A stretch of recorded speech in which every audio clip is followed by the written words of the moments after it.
Okay, next up, we've got Sergey Khronos, I'm going to blow that one, Kosarevsky and Alexey Medvedev from Meta to talk about rendering on Quest Pro. So warm welcome for the speakers. Thank you. I have it here. I'll try to talk louder. Usually I'm really silent. So yeah, first of all, thank you very much. I'm Alexey Medvedev. I will pass it over to Sergey. I'll start with the just introduction about the IGL and all the Vulkan details. Again, coming to Sergey, he's our guru and god, Vulkan god guy.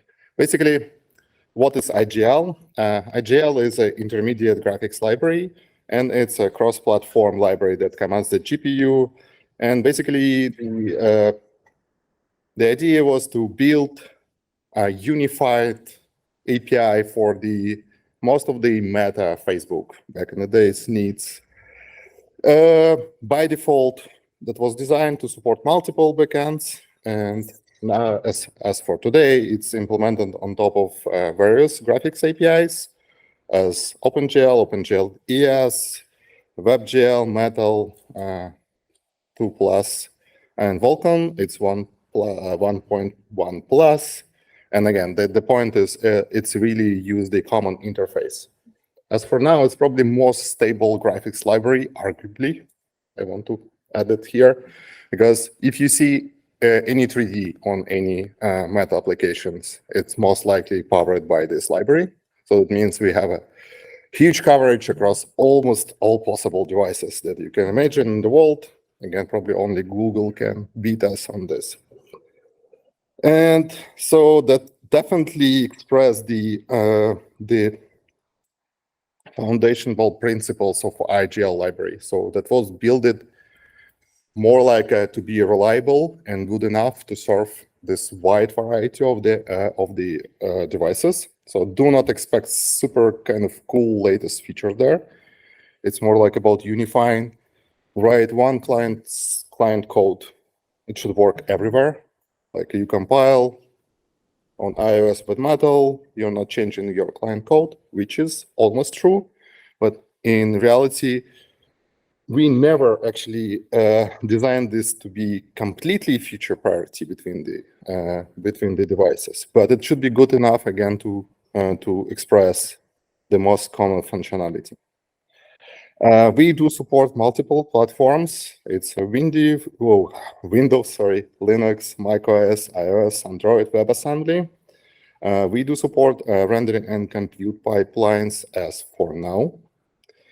And we definitely support Quest devices with OpenXR integration. Beside that, we have, IGL itself, it's an open source library. It's MIT license you can download as for today and start to use it. In the package of the IGL, we have the library itself, and then we have utility functions and utility modules we call Igloo. And basically, if you have any backend discrepancy between, again, backend APIs, that you can use Igloo modules, and we solve some issues for you. For example, how you address the shader uniform setup. It's a module. You can be super optimal on Vulkan or Metal, use uniform blocks or compatible to uniform block structures, and basically access to it. That's not the case for the old legacy OpenGL ES thing. Again, please use the module. We solve the problems for you. And we have IGL shell, which is really small, lightweight, but I really like it because it's super cool, super easy thing. Basically, just like you create only rendering code application. It's not designed to be production. Again, it's mostly we're using as the examples or testing framework, but it's exactly like this. So you can run the same code over all the platforms. You use IGL shell. It's a wrapper on top of window management. And you write the code once, compile on Windows, compile on Mac, etc., etc. You're not changing your client code. You just run it. And again, this code can be easily converted to GTest. We basically support it out of the box. So that's your code can be unit test or snapshot test just as is. So AGL design motivation. It's a common GPU abstraction, consistent behavior, a modern explicit API, and code size that's really lean and small library. We do support, again, most of the stuff that you expect from this kind of library. Resource creation, we do support. First of all, it's a heavily, not influenced, but inspired by the metal back in the days. The project was started like about 5 years ago, so it's an old one. Don't ask about web GPU. Web GPU was not existing this time when we started it. And so yeah, but the principle is pretty much similar. So we took metal one, and the reason why we started actually, because Apple introduced, they want to deprecate OpenGL. And for us, we were heavily OpenGL, and that was like for us panic mode, what we have to do. So basically the way, not just like supporting multiple different backends as the applications, we decide, oh, let's combine into one single library, and that will be public API for the backend APIs for us. Yeah, so you can imagine it's a Vulkan metal kind of on this level of abstraction, looks more or less identical. And we defined this idea about the common buffers, some sort of the synchronization between them. Again, it's rendering and compute pipelines. We are using our own shader language. Just answer this. The question was not asked, but I assume. So it's public. It's not open source though. We call it SparkSL. And basically, you write the shader code only once, and we are converting this into final backend shader code for you. It's a superset of GLSL. It's a C++-like looking shading language. We have dynamic linkage. We have so much niceties on top of this. We are using SPIR-V inside, and we are using some part of the SPIR-V pipeline for it. And basically, yeah. Sorry? Oh, yeah. Just completely missed. Yeah, basically, I just explained this. Well, that's the website. You can download to play with this right now. That's the requirements. And again, mostly you have to look on this image, nothing else happens. So I kind of explained most of the stuff. Yeah, that's pretty much it. And I'm passing over to Sergey. I'm talking about the details of the Vulkan implementation for this library. And yeah, welcome, Thank you, Sergey. Alexey. Hi, I'm Sergey.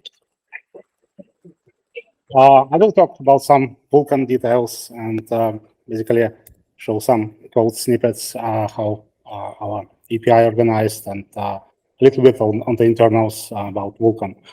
So first of all, IGL has a very strong influence from Metal and OpenGL ES2. So just for historical reasons that Alexey already mentioned. So we have all this like bind slots, binding model with bind texture, bind buffer, bind sampler state, where we can bind individual resources individually. And this is very different how Vulkan is working. So we have to do a lot of emulation. But again, for historical reasons, we have to respect and just conform to that old binding model. So this is a typical class for our API, which issues draw commands.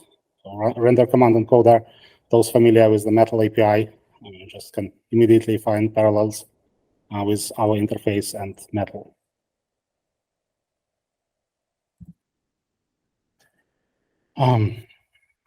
Alexey mentioned SparkSL, but we actually support languages for individual backends. So if you want to write GLSL for OpenGL or for Vulkan, you can do that.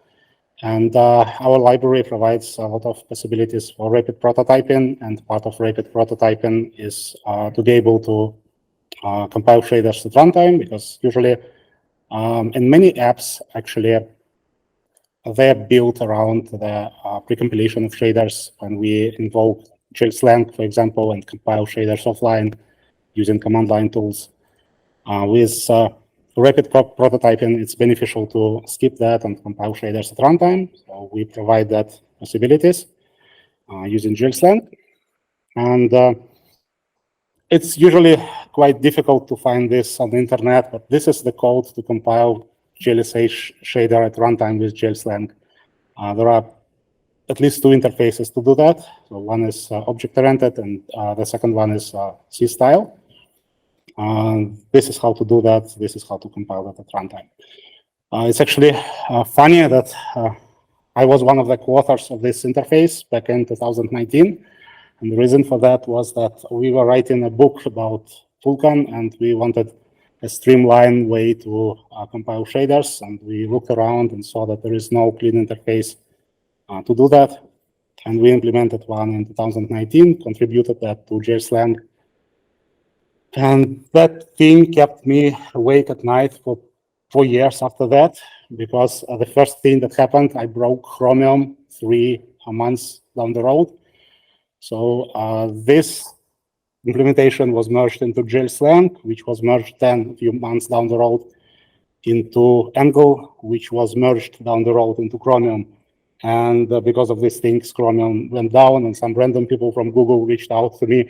I was a freelancer at that time, not working for any company, and some high-level engineers from Google reaching out saying, "Hey, dude, you broke Chromium." That was an interesting story. And I guess the last ticket about that was closed in 2023, last year. And I hope that thing is actually buried, but who knows? Yeah, but anyway, that's the way to do it.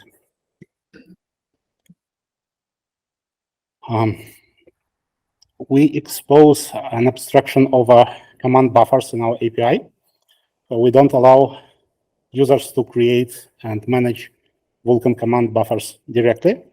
This is too low level and too complicated, but we allow the users to acquire a command buffer, and we hide all the mechanics inside our wrapper classes. So essentially, like, it's a high-level interface for command buffers, which allows the concept, the notion of command buffers is known to the users, but all these low-level details which Vulkan can do are pretty much hidden. This is just a snippet into our implementation. So internally, we wrap each command buffer into a command buffer wrapper. We pre-allocate. We have about like 16, 32 of them. It can fluctuate. And we submit command buffers in sequence. So we keep a semaphore from the previously submitted command buffer and use it on the next command buffer so that they all processed sequentially. It just simplifies a lot of things. And then we have fences, and we have an abstraction submit handle, which is a wrapper on top of VK fence, which is exposed in the API. So essentially, the users of our AGL API have a notion of fences, submit handles, and they can wait on those, and they can pass those into various parts of the API to do like high-level synchronization. So it's not that low level as Vulkan allows. Obviously, we cannot do that, but it is the concept is there and accessible by the API users.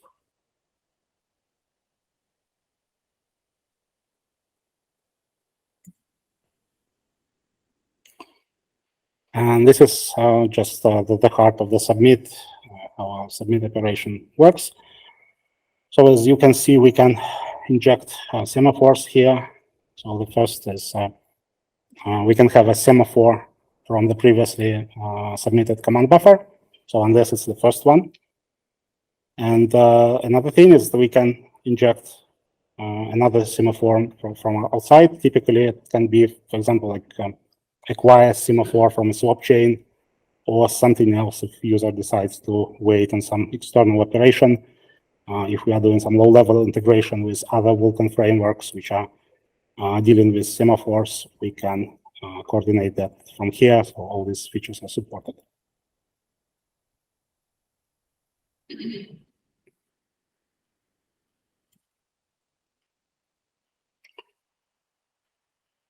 fences are too low level, Vulkan fences, so we have an abstraction on top of that. Every submit operation returns a submit handle with just an integer wrapper. And this submit handle can be used in different parts of the API, as I mentioned.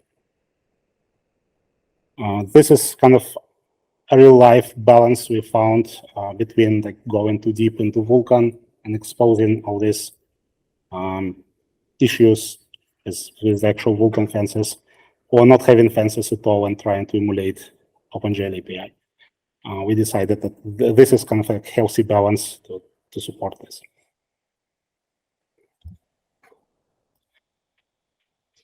So how these submit handles work, actually, they don't always go all the way into Vulkan and do wait for fences, for example.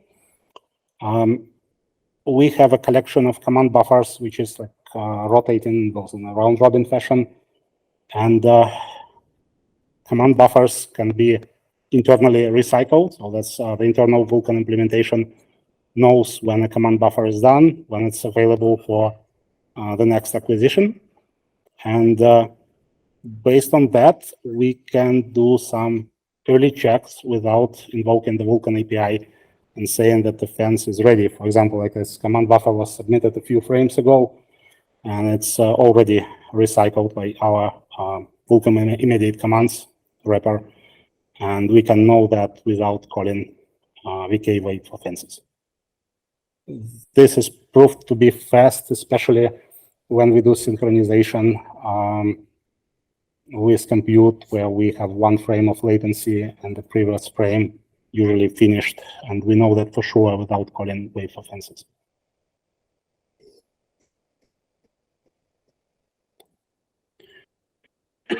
Another useful abstraction is a staging device. So a staging device is something that allows you to upload and download data to GPU side buffers and images. So it hides all the complexity that's involved in working with GPU memory resources not visible from the CPU. We have a collection of like staging buffers, which is lazily allocated, which means like the application starts with zero size staging buffers. And if you don't upload anything to GPU local buffers or don't create any textures, then it will not be allocated. And it can grow up to 256 megabytes with just some empirical value, which we found practical for our implementation on Quest, based again on our data size and our workloads.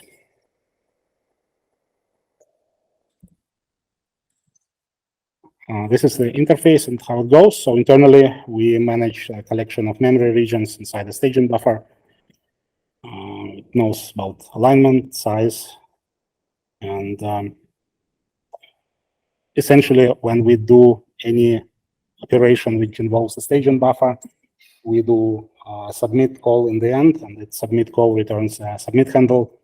And based on this submit handle, we can decide which memory regions are available for reuse. And we do all this synchronization based on that. If we used submit operation a few frames down the road, we know for sure that this operation is already completed without going all the way to VK wait for fences. We did a lot of like profiling on our implementation and found it significantly faster compared to any kind of naive approaches that one can do.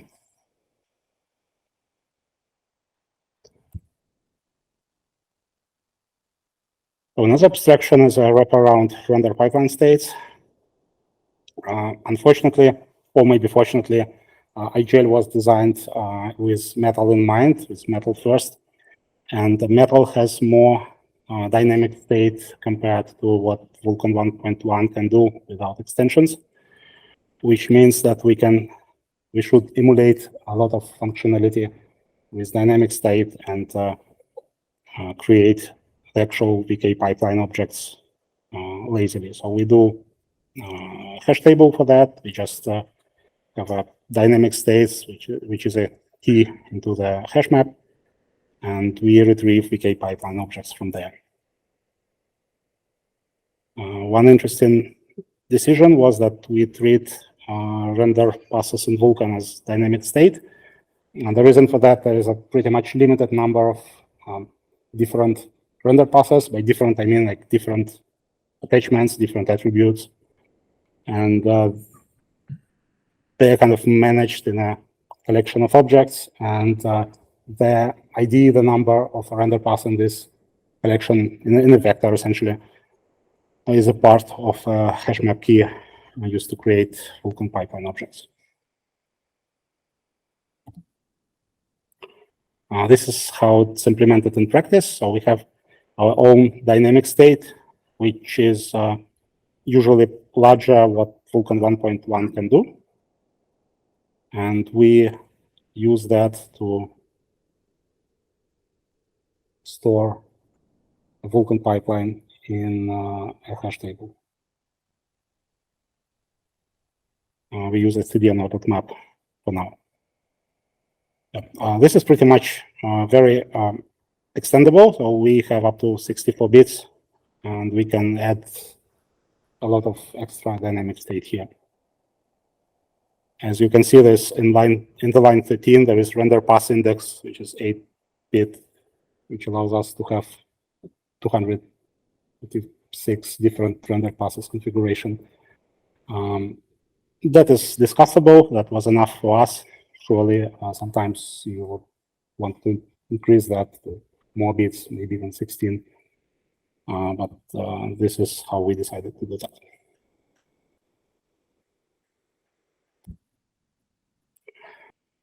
Layout and transitions and dependencies. This is a very important part of Vulkan, but this is something that is non-existent in OpenGL and Metal. So it was a difficult decision to actually decide how to do that. And we decided to do that in a hybrid way. So first we do a lot of things implicitly using heuristics, and we track internal state of textures, and the backend knows about the current layout and knows how to do transitions. But the thing is that our command buffer interface is pretty much one-to-one with Vulkan, which means like we don't accumulate commands. We immediately construct Vulkan command buffers when IGL users invoke methods on our command buffer interface, which means we cannot do late barriers because we already, for example, started a render pass, that kind of stuff. And to solve that, we decided to introduce a concept of dependencies, that is, specifying upfront what resources are used by the render pass or compute dispatch, and forcing users to specify that. And this allows us to do all the necessary transitions and barriers upfront before we start actually render pass, for example. And this was very handy for dependencies between graphics and compute work, when we can specify that this is a compute dispatch, and we want to use this texture.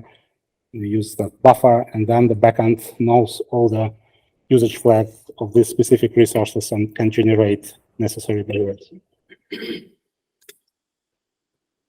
This is how it looks. Again, this is kind of our approach, discussable, of course. We have textures, we have buffers, and we have create render command encoder and create compute command encoder, which accepts these dependencies. And if the dependencies are non-empty, we can apply all the necessary heuristics and barriers to do that. This is an example how dependencies can be handled.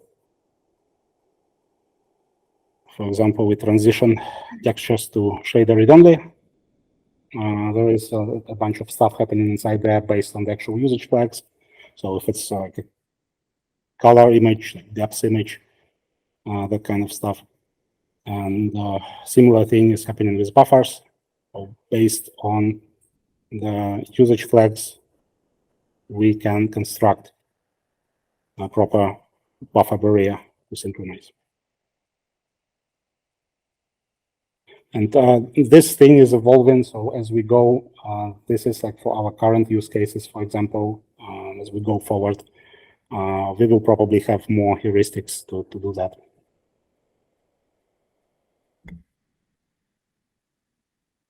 Some future plans. So have some notion of like low-level frame graph. So taking advantage of this low-level dependencies mechanism and introducing a frame graph where we can construct dependencies upfront only once, and then just apply that every frame based on some static data. We do not support like really subpasses right now. We have some experiments going on, but this is something that will be implemented in the future. And we had a lot of complaints actually from the public community about like smart pointers and using like a lot of STL in general. We are working on that. There's some things happening. It's already on GitHub actually. So we'll step by step replace smart pointers with integer handles and reduce the use of STL where possible.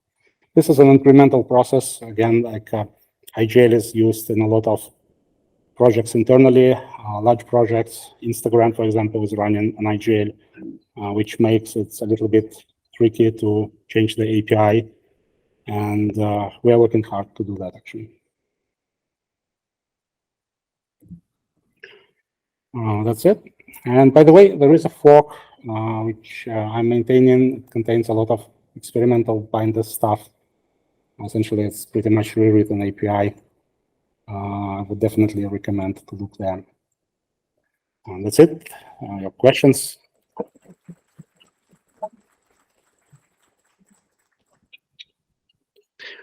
Hey, thanks for the talk. So you mentioned the staging device and how it tops out at 256 megs. So I'm curious, how do you handle situations where you actually want to upload more than 256 megs worth? Like, do you spread across multiple frames, or what happens then? We don't split between multiple frames. We just split huge buffers into chunks and upload them and wait. So we just fill 256, submit, wait, and repeat until we're done. And as for images, we don't support images larger than 256 megabytes. The reason is obviously that our main target is mobile, and 3D textures, I would say, non-existent in our applications. So we were not designing for that use case.